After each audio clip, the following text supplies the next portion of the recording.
কলকাতায় নিয়োগ হচ্ছে 6 ধরনের ভিন্ন পোস্ট। ফ্যাসিলিটি অ্যাটেন্ডেন্ট যেখানে 30টি শূন্য পদ আছে, পেশেন্ট মোবিলিটি অ্যাটেন্ডেন্টের ক্ষেত্রে 20টি শূন্য পদ আছে, পেশেন্ট মোবিলিটি কোঅর্ডিনেটরের ক্ষেত্রে 2টি শূন্য পদ, অ্যাসিস্ট্যান্ট টেকনিশিয়ানের ক্ষেত্রে 2টি শূন্য পদ, অ্যাসিস্ট্যান্ট টেকনিশিয়ান এসটিপি ডাব্লিউটিপি প্লাম্বিংয়ের ক্ষেত্রে 5টি শূন্য পদ, লিফট অপারেটরের ক্ষেত্রে 2টি শূন্য পদ। হ্যাঁ, এই 6 ধরনের ভিন্ন পোস্টে নিয়োগ হচ্ছে। নমস্কার বন্ধুরা, আজকের এই ভিডিওতে আপনাদের জন্য নিয়ে এসেছি কলকাতার CNCI, that is Chittaranjan national cancer institute, এতে নতুন করে বড় নিয়োগের আপডেট নিয়ে। এখানে বিভিন্ন পোস্টে নিয়োগ করা হবে man power agency MS Debayan কোনার এর মাধ্যমে। ছেলে মেয়ে উভয়ই আবেদন করতে পারবেন, তাই ভিডিওটি শেষ পর্যন্ত দেখুন, কারণ এখানে আমি প্রতিটি পোস্ট, যোগ্যতা, বয়স, বেতন, অভিজ্ঞতা সব কিছু বিস্তারিতভাবে বুঝিয়ে দেব। এই নিয়োগে মোট 6 ধরনের ভিন্ন ভিন্ন পোস্ট রয়েছে। প্রথমেই আসি ফ্যাসিলিটি অ্যাটেন্ডেন্ট এই পোস্টের কথায়, যেখানে মিনিমাম মাধ্যমিক পাস যোগ্যতা লাগবে। তবে অভিজ্ঞতা লাগছে, এই সেকশনটি ভালো করে দেখুন। কমপক্ষে 2 বছরের অভিজ্ঞতা থাকতে হবে হাসপাতাল বা নার্সিংহোমে ক্লিনিং আর হাউসকিপিংয়ের কাজে, এবং কমপক্ষে 100 বেডের হাসপাতাল হওয়াটি প্রয়োজন। অগ্রাধিকার কাদেরকে দেওয়া হবে বলেছে এই প্রসঙ্গে দেখুন, লিখেছে যে NABH অ্যাক্রেডিটেড হাসপাতাল এবং সিএনসিআইতে পূর্ব অভিজ্ঞতা থাকলে বেশি সুযোগ। বেতন এখানে আনস্কিল্ড সেন্ট্রাল মিনিমাম ওয়েজেস অনুযায়ী। ভ্যাকেন্সি 30টি। Upper age limit 35 years. পরের পোস্ট পেশেন্ট মোবিলিটি অ্যাটেন্ডেন্ট। এখানে মিনিমাম উচ্চ মাধ্যমিক পাস যোগ্যতা চাওয়া হয়েছে। আর অভিজ্ঞতা হিসাবে কি চাওয়া হয়েছে এই সেকশনটি ভালো করে লক্ষ্য করুন। 2 বছরের অভিজ্ঞতা ওয়ার্ড বয় আর অ্যাটেন্ডেন্ট হিসাবে, 100 বেডের হাসপাতাল বা নার্সিংহোমে কাজের অভিজ্ঞতা। এক্ষেত্রে স্যালারি হিসাবে উল্লেখ করেছে যে আনস্কিল্ড সেন্ট্রাল মিনিমাম ওয়েজেস এবং শূন্য পদের সংখ্যা 20টি। Upper age limit 35 years.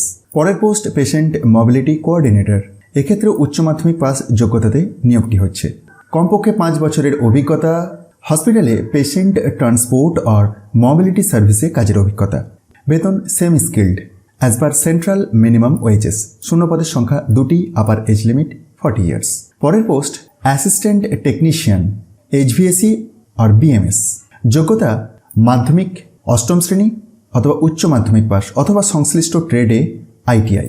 অভিজ্ঞতার ক্ষেত্রে উল্লেখ করেছে যে HVAC সিস্টেম সহ BMS অপারেশনে অভিজ্ঞতা 10th আর 12th এর পরে 5 বছর, অথবা ITI এর পরে 3 বছর, অথবা 8ম শ্রেণীর পরে 5 বছরের অভিজ্ঞতা। বেতন প্রতি মাসে 23,100 টাকা। শূন্য পদের সংখ্যা 2টি। আপার এজ লিমিট 35 বছর। নেক্সট অ্যাসিস্ট্যান্ট টেকনিশিয়ান STP আর WTP আর প্লাম্বিং। কোয়ালিফিকেশন হিসেবে লাগছে 8th আর 10th আর 12th পাস আর ITI। অভিজ্ঞতা হিসেবে কি লাগছে দেখুন এই সেকশনটি ভালো করে। 10th আর 12th এর পরে 3 বছরের অভিজ্ঞতা, অথবা ITI এর পরে 2 বছর, অথবা 8ম শ্রেণীর পরে 5 বছর। এক্ষেত্রেও বেতন ঠিক আগের মতোই 23,100 টাকা। শূন্য পদের সংখ্যা 5টি। আপার এজ লিমিট 35 বছর। এবং পরের পোস্ট বা শেষ পোস্ট হচ্ছে লিফট অপারেটর। এক্ষেত্রে যোগ্যতা 10th আর 12th, সাথে বেসিক কম্পিউটার সার্টিফিকেট লাগবে। আচ্ছা, অতিরিক্ত কি প্রয়োজন এই সেকশনটিতে উল্লেখ করেছে দেখুন।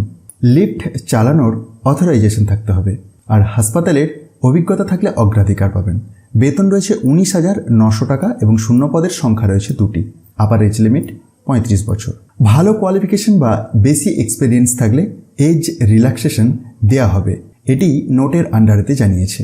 আবেদনের পদ্ধতি শুধুমাত্র অনলাইন গুগল ফর্ম এর মাধ্যমে। আবেদনের শেষ তারিখ 25শে জুন বিকাল 5টা।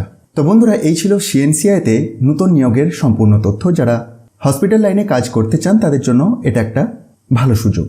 ভিডিওটি ভালো লাগলে লাইক এবং শেয়ার করতে ভুলবেন না। আর প্রতিদিন নতুন নতুন চাকরির আপডেট পেতে চ্যানেলটি সাবস্ক্রাইবের পাশাপাশি অল নোটিফিকেশন বেলটিকে এনেবল করে রাখতে ভুলবেন না। ধন্যবাদ।